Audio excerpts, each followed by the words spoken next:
It's all right. Just don't take your shoes off. You'll never notice it. Okay, so we have a lot of really interesting things to show you and a lot of amazing places to travel in this labyrinth. As I stand and look at this through the medical dictionaries, and if I say, what is this for? In the medical dictionary, it says that's for amen. And, it's just, okay. Anyhow, so we covered the pineal. We've covered the fact that the cherubim, one on the left side, one on the right side. The cerebrum has the left and the right hemisphere of the brain. And the pineal gland is in the center. Now, let's go back again. The cherubim, one on the left, one on the right. The cerebrum of your brain, a left hemisphere and a right hemisphere. In the center between the left hemisphere and the right hemisphere is the pineal gland of your brain. Okay. Also, there is a cave there, which I'll get to you. That cave is also known as a vault, secret place.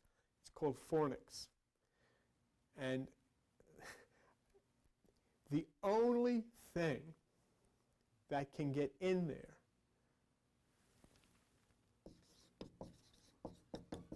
is for him. Nothing else can get in there. All right. Is that M or N? N.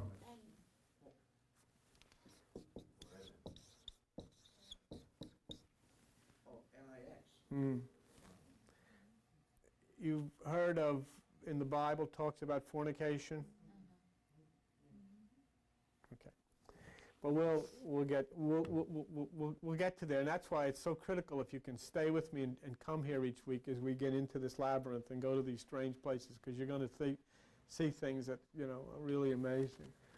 So we have a cherubim on the left and a cherubim on the right, and in your brain you have the cerebrum on the left hemisphere and the right hemisphere, and in the center you have the pineal gland of the brain. Okay, and we just saw that Jacob said, I've seen God face to face. I'll call the place Peniel. All right?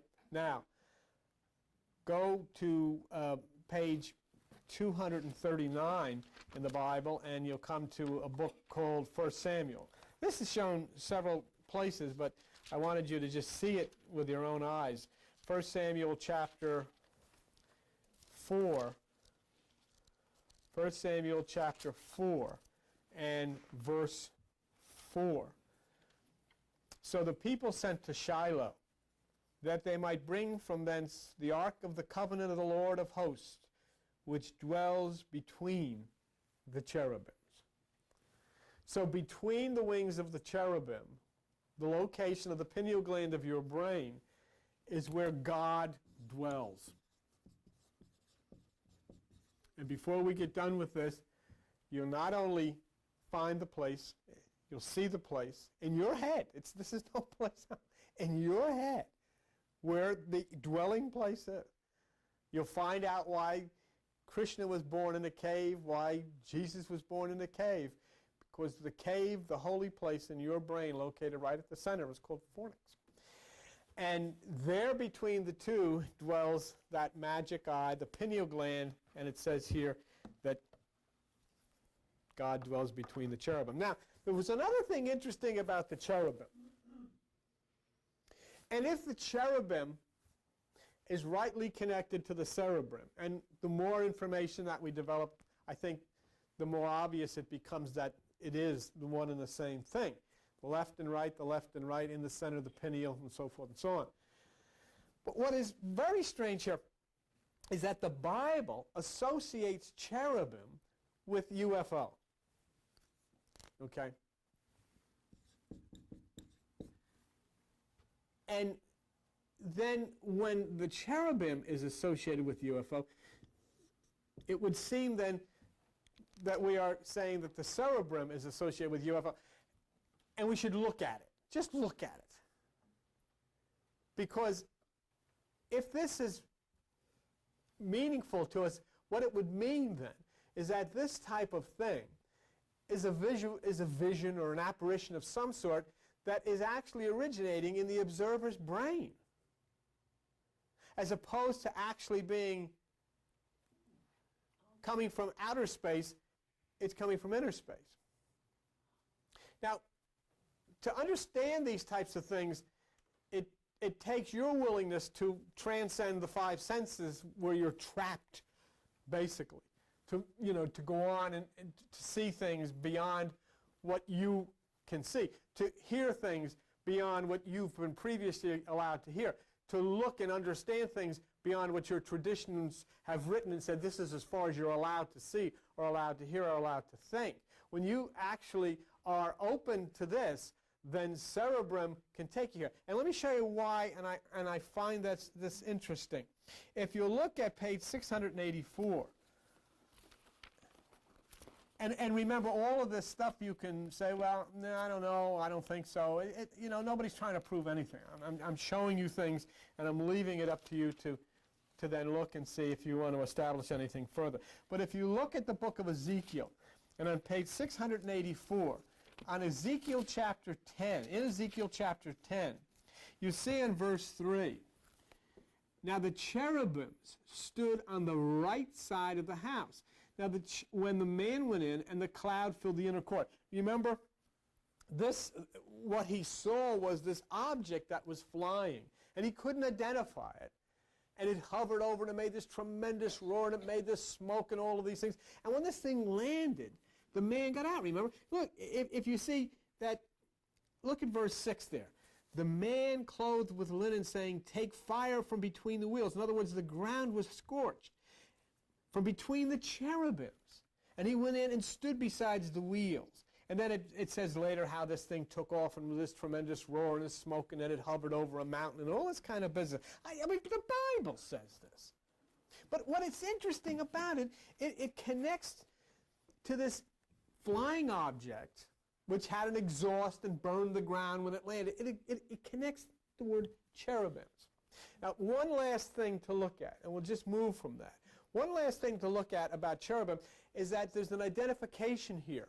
There's an identification celestially through the zodiac with this and between you and I.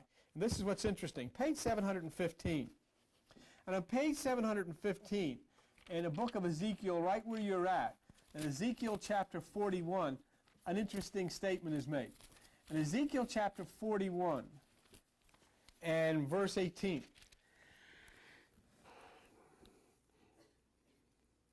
and it says, every cherub had two faces, was made with cherubims and palm trees. Every cherub had two faces, so that the face of a man was towards the palm tree on the one side, and the face of a young lion on the other side.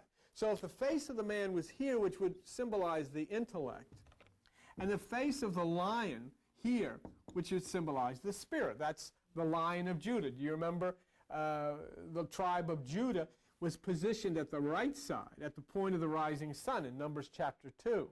And Jesus was portrayed as the Lion of Judah, which means when the sun moves to the right side, springtime comes. That's what happens in the universe. And of course, the face of the man would symbolize that, which is the left hemisphere of the brain, the intellect, the right hemisphere of the brain, the spirit, the left side being Aquarius, the right side being Leo. Now, there's another interesting point here when we talk about cherubim. In the connection or the construction of the temple, let's take a look just for a second about in the construction of the temple. Oh God, this one I missed. Somebody tell me what page 1 Kings chapter 6 is on, so somebody could find it. I forgot to put that down. 1 Kings chapter 6. 296. Okay, 296. Now, here we have, if you look with me for a minute, we have the human brain. First of all, we have the temple that's built, and the inner house is the most holy place. In the human brain, it's Pia Mater. What is interesting here, we talk about cherubim and so forth and so on. In 1 Kings chapter 6, verse 27, and he set the cherubims within the inner house. Okay? Now, when you take a look, if any of you who are, I'm sure Albert is, but if any of you who are skilled with this, have ever seen a picture of the human brain looking up from the bottom of it, they stretched forth their wings so that the wing of one touched the one wall, which would be your skull, and the wing of the other touch the other wall, which would be your other skull, other side of your skull, and their wings touch one another in the midst of the house. Okay, but I will show you that, and I'll provide a picture of that for you. But so the cherubims are within the inner house. Now this is what's interesting. The inner house is the 90% or the right hemisphere of the brain. The outer house, the dura mater, the left hemisphere, is the 10%. We're talking about now use, not our use of this. What's interesting about that, if you remembered before we went on vacation, I gave you that thing from Dr. Toller at the Goddard Space Lab. Science, remember you have it now, and you have a document of this if you didn't lose it. But science now proves that when you look at the universe, you can only see 10% of it. 90% of it is unseen, exactly as your brain, your mind is. And when you see how the cherubim are covering the holy place, so it's not seen, and then the scientists are finding out that what is covering, something is covering the universe so that we're only seeing 10%. Can you imagine you could see for billions and billions and billions of light years, and it's beyond comprehension how big, when we look at the universe, how big it is, and then you find out that you're only seeing 10% of it. You know? So I wanted us to think of that. So we have cerebrum, the brain, cherubim, and we have it in the head, which would be the micro, and we have it in the universe, which would be the macro. And it's the same thing. Now, let's go on to something that is very interesting, because we'll come up into the New Testament and have Paul, which is not, there was nobody named Paul. Peter, Paul, and Mary, and all these names. There was the name, if there was anything even close to this, was Apollonius, whatever, it was a Greek guy. But anyhow, this was written in the book of Hebrews, and I want you to look at this with me. Go to page 981. And in page 981, in this book of Hebrews, there's the description here of the tabernacle, and we'll get into spending some time with it and look at it as this point of the brain, okay? And it gets pretty good. It starts to get pretty interesting. And I hope that as we go along, what I'm here to show you is that everything written is about your brain, and everything written is about what goes on inside of the brain, and that your brain is simply a small version of the brain, which is the universe of which you live inside of.